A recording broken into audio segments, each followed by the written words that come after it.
кері итеруші күш және Архимед заңы.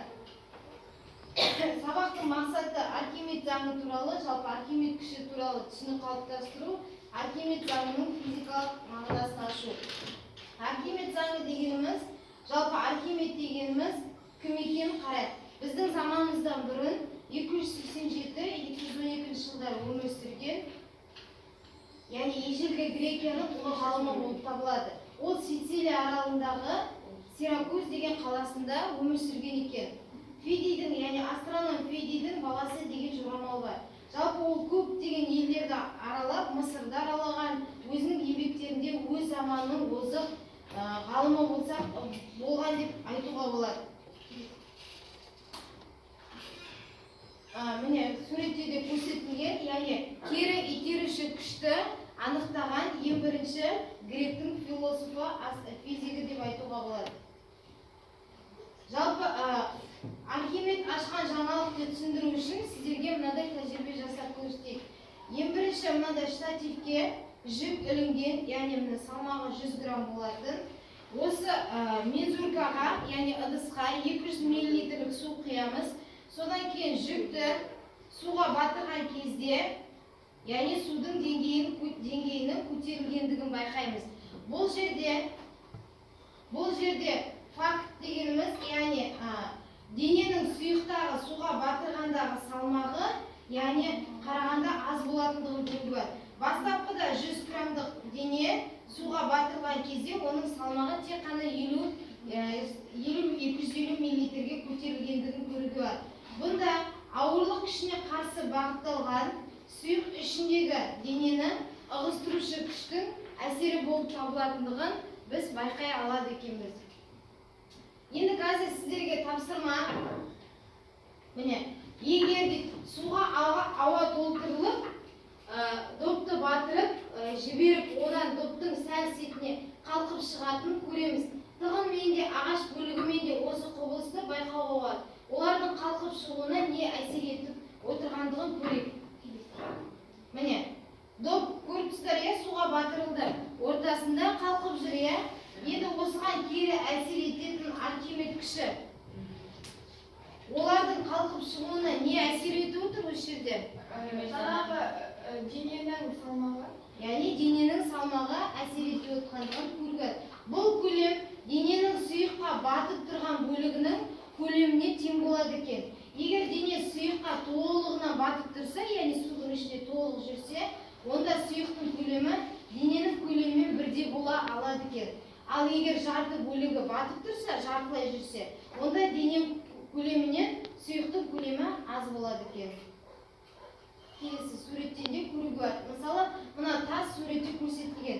Сұйықтың көлемі мен дененің көлемі, ішінде дене тастың бетіне қалқып жүрсе, мысалы, қалқыларды көреміз ғой, суға батырған кезде міндетті түрде бетіне қалқып жүреді. Яғни оның салмағы өте жеңіл болады, яғни аз. Ал егер ауыр заттар болса, міндетті түрде судың, яғни төменгі жағына батқанын көруге болады. Енді осы мысалдарды, осы суреттерді көре отырып, Архимед заңын бұлай тұжырымдайды екенбіз. Жазып алайық дәптерге. Архимед заңы жаза беріңіздер дәптерге. Сұйыққа батырылған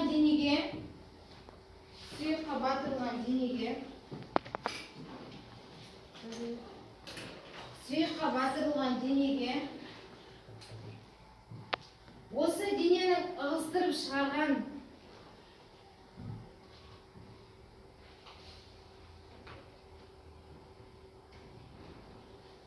яғни Архимед заңының қалай тұжырымдалатындығын айтайық. Сұйыққа батырылған денеге осы дененің ығыстырып шығарған сұйықтың салмағына тең ығыстырушы күш әрекет етеді.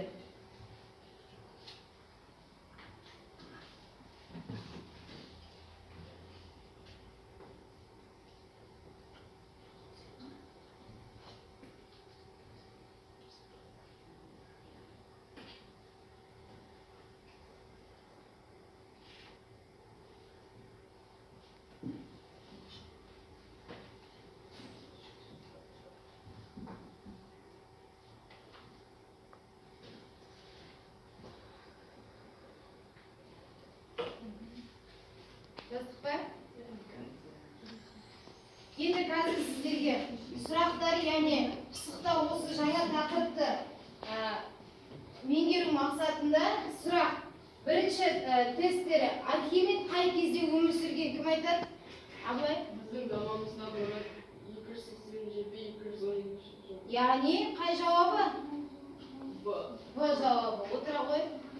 Келесі. Сұйыққа батырылған денеге қандай күш әсер етеді? Кері итеруші. Яғни кері итеруші күш. Біздің айтқан қай жауабы? С жауабы. Жақсы. Архимед заңының дұрыс жазылған теңдеуді қайта қойыңыздар. Қай жауабы? Айта қойасың деп. Ро, В, G. Яғни дененің тығыздығы, содан дененің көлемі және G-дің шамасы. Келесі. Егер көлемі 1 метр куб болатын денені суға батырсақ, қанша кері итеруші күш әсер етеді? Судың тығыздығы 1000 килограмм метр куб. Енді бұны есеп ретінде қарастыруға болады, иә? Былай дейді. Көлемі 1 метр куб болатын денені суға батырған кездегі Архимед күшін анықтаңыздар. Яғни F-аны анықтау керекпіз. Қараңыздар. F-аны анықтау үшін Архимед күшінің формуласы Ро, G, көбейтілген V. Орнына қояйық. F-A тең болады. Ро дегеніміз 1000 килограмм метр куб.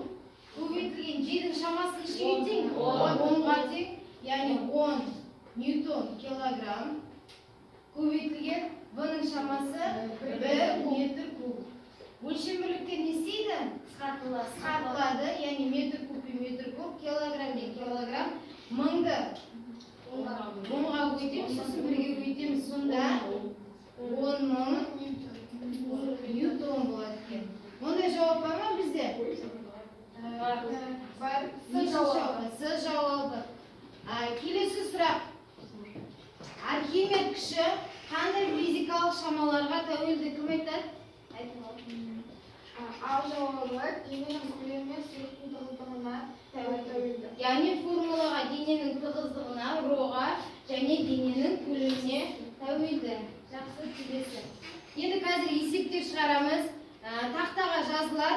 Сіздерге орнымыздан отырып шығарамыз. Түсінікті ғой, иә? Тақтада да көрсетілген бірінші, екінші есептер. Бірінші топқа бірінші есептер, екінші топқа екінші есептер. Ал кірсек. Көрініп тұр ма? Бірінші топ не? Сіздер бірінші топ шығарамыз.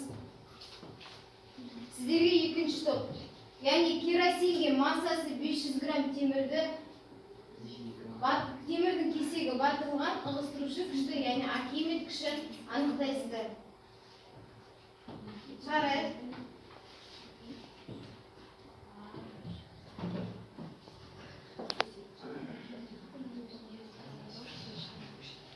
Шығарайық.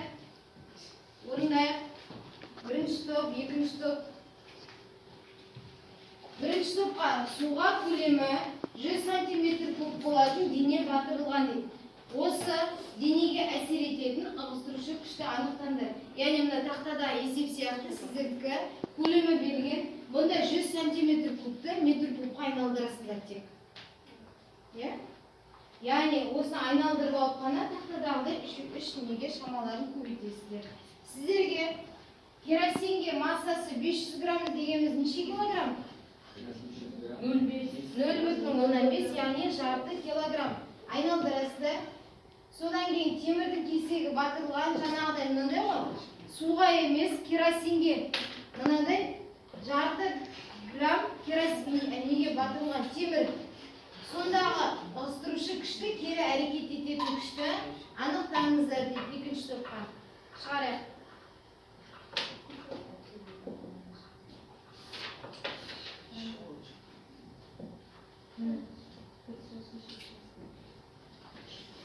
Шығарайық.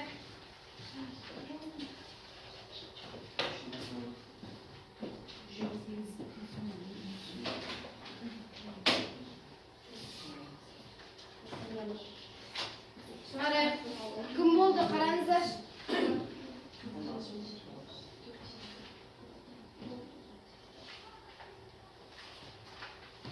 Шығарамыз.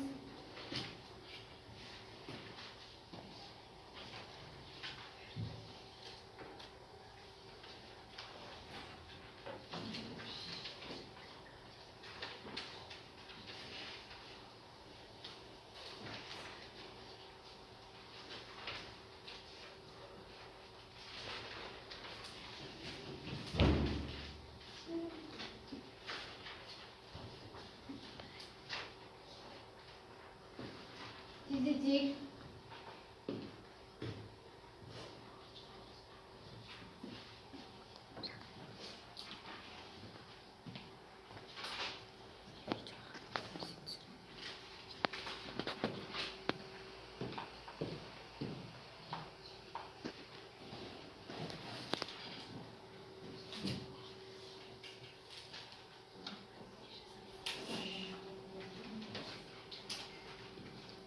Шығарамыз. Кім болды?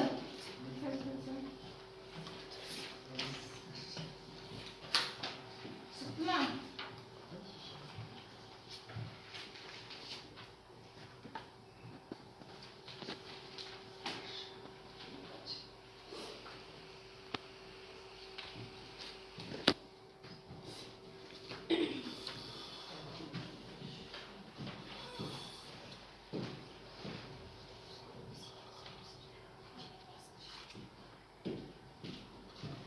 Жақсы, бірінші топ.